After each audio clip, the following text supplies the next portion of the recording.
Bismillahirrahmanirrahim. Assalamu alaikum students. Here is Rao Khurram Shehzad and our today's topic is factors affecting London dispersion forces.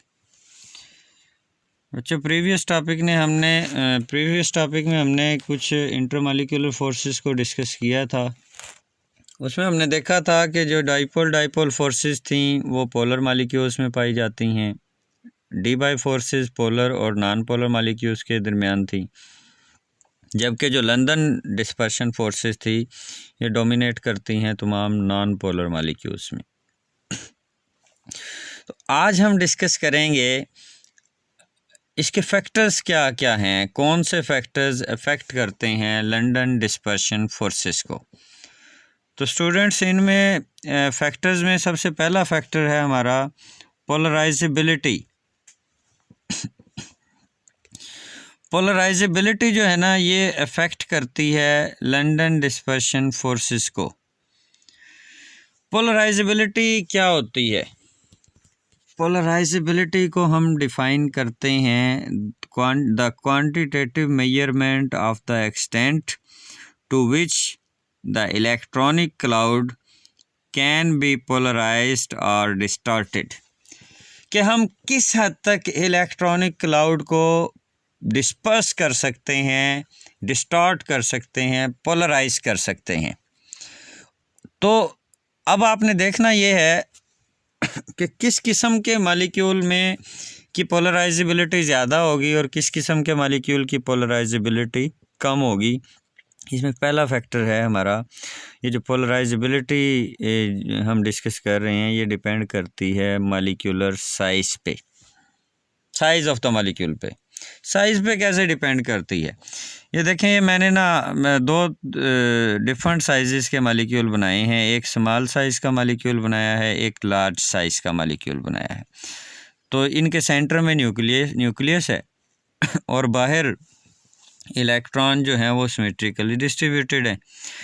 तो अब हमने देखना ये है कि इन दोनों में से किस मॉलिक्यूल में इलेक्ट्रॉन को डिस्पर्स करना ईजी होगा हमारे लिए। तो किस केस में इलेक्ट्रॉन इजीली डिस्पर्स हो सकते हैं?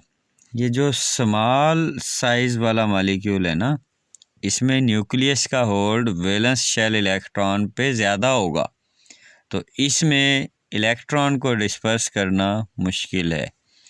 जबकि ये जो लार्जर मॉलिक्यूल है हमारे पास, इसमें न्यूक्लियस की अट्रैक्शन वैलेंस इलेक्ट्रॉन के लिए रिलेटिवली कम है।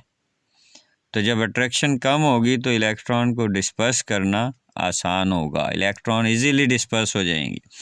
तो फिर जिसमें इलेक्ट्रॉन इजीली डिस्पर्स हो जाएं इसकी पोलराइजेबिलिटी ज़्यादा होगी, इसमें इलेक्ट्रॉनिक क्लाउड आसानी से डिस्पर्स हो जाएगा, पोलराइज हो जाएगा। जबकि ये जो स्मॉल साइज़ वाला मॉलिक्यूल था, इसमें चूँकि न्यूक्लियस का होल्ड वैलेंस इलेक्ट्रॉन पे ज़्यादा था तो इलेक्ट्रॉन आसानी से पोलराइज नहीं होंगे, इसकी पोलराइजेबिलिटी कम होगी। इसका मतलब है कि जो स्मॉल साइज़ के मॉलिक्यूल होते हैं उनकी पोलराइजेबिलिटी कम होती है, तो उनमें लंदन डिस्पर्शन फोर्सेस भी कम होंगी। और जो लार्जर साइज़ के मॉलिक्यूल होते हैं इनमें इलेक्ट्रॉन को डिस्पर्स करना आसान होता है, इनकी पोलराइजेबिलिटी ज़्यादा होती है और इनमें लंदन डिस्पर्शन फोर्सेस भी ज़्यादा होंगी। तो अब हम इसकी कोई एग्जांपल डिस्कस करते हैं। मसलन ये बॉइलिंग पॉइंट देखते हैं हैलोजेंस और नोबल गैसेस के। पीरियोडिक टेबल में जो ग्रुप 7A के एलिमेंट हैं इन्हें हम हैलोजेंस कहते हैं, और जो ग्रुप 8A के एलिमेंट्स हैं इन्हें नोबल गैसेस कहा जाता है। और ये दोनों के दोनों जो हैं ये नॉन पोलर मॉलिक्यूल्स की फॉर्म में एग्जिस्ट करते हैं नेचुरली। तो ये एक टेबल सा बनाया हुआ है, इसमें बॉइलिंग पॉइंट डिस्कस किए गए हैं हैलोजन और नोबल गैसेस के।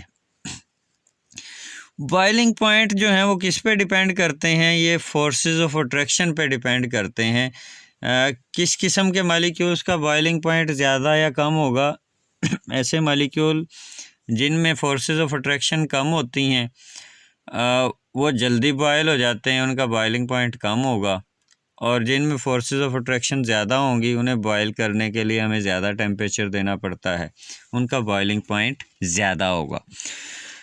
तो सबसे पहले हम हैलोजेंस के बॉइलिंग पॉइंट अगर देखें, अच्छा ये दोनों के दोनों नोबल गैसेस भी हैलोजन भी नॉन पोलर मालिक्यूल हैं और नॉन पोलर मालिक्यूल्स में लंदन डिस्पर्शन फोर्सेस ही पाई जाती हैं और यही डोमिनेट करेंगी।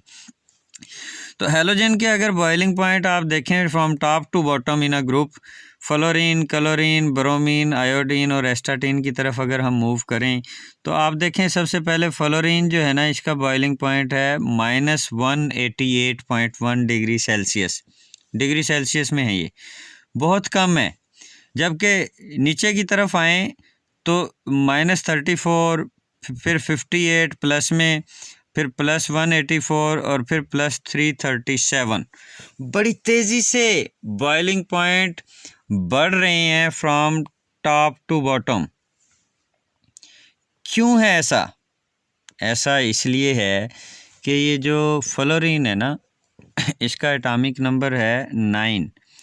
इसके पास टोटल 9 इलेक्ट्रॉन होते हैं, पहले शेल में 2, दूसरे में 7, इसमें 2 शेल हैं टोटल। जबकि नीचे आए क्लोरीन में एटॉमिक नंबर 17, पहले शेल में 2 इलेक्ट्रॉन, दूसरे में 7 और दूसरे में 8 और तीसरे में 7 हैं, इसमें टोटल 3 शेल हैं, एक शेल बढ़ गया। इसी तरह जैसे जैसे हम नीचे आते जाएंगे ना, एक एक शेल बढ़ता जाता है और एक एक शेल बढ़ेगा तो एटॉमिक साइज़ जो है वो बड़ी तेज़ी से इंक्रीज़ होगा, साइज़ बढ़ेगा एटम का। और जैसे जैसे एटम का साइज़ बढ़ेगा तो मॉलिक्यूल का साइज़ भी बढ़ेगा तेज़ी से। और अगर साइज़ बढ़ेगा तो हमने अभी डिस्कस किया है कि जो बड़े साइज़ के मॉलिक्यूल होते हैं उनमें इलेक्ट्रॉनिक क्लाउड आसानी से डिस्पर्स हो जाता है, मतलब इनकी पोलराइजेबिलिटी बढ़ेगी। पोलराइजेबिलिटी बढ़ेगी तो लंदन डिस्पर्शन फोर्सेस बढ़ेंगी और फोर्सेस ऑफ अट्रैक्शन बढ़ेंगी तो बॉइलिंग पॉइंट भी बढ़ेंगे, इंक्रीज होंगे।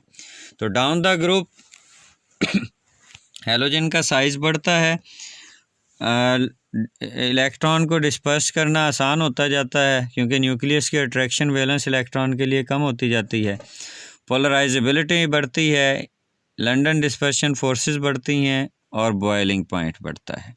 तभी आप देखें कि यहाँ पे जो पहली 2 हैलोजन है ना, फर्स्ट 2 हैलोजेंस फ्लोरीन और chlorine, they are gases at room temperature, जबकि नेक्स्ट वाली जो ब्रोमीन है, bromine is liquid at room temperature, while ये जो नीचे वाली जो 2 हैं आयोडीन और astatine, they are solids at room temperature. मतलब पहली 2 में फोर्सेस ऑफ अट्रैक्शन कम थी इसलिए वो गैसेस थी रूम टेम्परेचर पे। नीचे की तरफ आए ब्रोमीन में फोर्सेस ऑफ अट्रैक्शन इतनी बढ़ गई कि ये रूम टेम्परेचर पे लिक्विड हो गया, और नीचे की तरफ आए आयोडीन और एस्टाटीन में फोर्सेस ऑफ अट्रैक्शन इतनी बढ़ गई हैं कि ये रूम टेम्परेचर पे इवन सॉलिड फॉर्म में एग्जिस्ट करता है। अब दूसरी तरफ आ जाएं नोबल गैसों वाली साइड पे, तो नोबल गैसेस में भी आप देखें from top to bottom helium, neon, argon, krypton, xenon और रेडॉन की तरफ अगर हम मूव करें तो इधर भी बॉइलिंग पॉइंट जो है वो कंटिन्यूसली बढ़ रहा है। यहाँ पे भी from top to bottom melting point, boiling point बढ़ने की रीज़न क्या है कि जैसे जैसे हम हीलियम से रेडॉन की तरफ मूव करते हैं इधर भी एक एक शेल बढ़ता जाता है, एटॉमिक साइज़ बढ़ेगा, मॉलिक्यूलर साइज़ बढ़ेगा। इनका मॉलिक्यूल भी एटम ही होता है क्योंकि ये मोनो एटॉमिक मॉलिक्यूल की फॉर्म में एग्जिस्ट करते हैं। तो मॉलिक्यूल का साइज़ बढ़ता जाएगा, इलेक्ट्रॉन को डिस्पर्स करना आसान होता जाएगा, पोलराइजेबिलिटी बढ़ेगी, लंदन डिस्पर्शन फोर्सेस बढ़ेंगी, इसलिए इनका बॉइलिंग पॉइंट भी बढ़ता है from top to bottom in a group. तो ये तो था पहला फैक्टर लंदन डिस्पर्शन फोर्सेस को जो इफ़ेक्ट करता है, जो कि था एटॉमिक साइज़, मॉलिक्यूलर साइज़ या पोलराइजेबिलिटी। दूसरा एक और फैक्टर भी है जो लंदन डिस्पर्शन फोर्सेस को इफ़ेक्ट करता है और वो है number of atoms present in a molecule, कि किसी मॉलिक्यूल में टोटल एटम्स की तादाद कितनी है, एटम कितने हैं। ये क्यों इफ़ेक्ट करते हैं? इसके लिए ना हम एक वो एग्ज़ाम्पल देखते हैं हाइड्रोकार्बन्स की। मीथेन, अल्केन्स की एग्ज़ाम्पल लेते हैं। Methane, ethane, propane, butane, pentane, hexane वगैरह।